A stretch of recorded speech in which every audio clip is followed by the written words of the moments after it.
मेरे याद कर देने के बाद शायद तुम ये सोच रही होगी कि तुम्हारी फैमिली उसको सपोर्ट करेगी। कोई मसला नहीं होगा। उंगली पकड़ के चलना सिखाया है मैंने सैन को।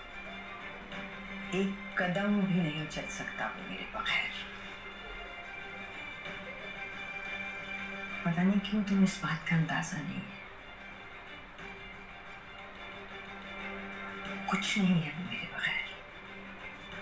न जी सकता है न चल सकता है। आज ऑफिस आ जाने की वजह यही थी कि इससे पहले कि मैं उसे आंख ना दूं, मैं तुम्हें मेंटली प्रिपेयर्ड कर दूं कि उसका रिएक्शन क्या होगा। Look what you've done to him.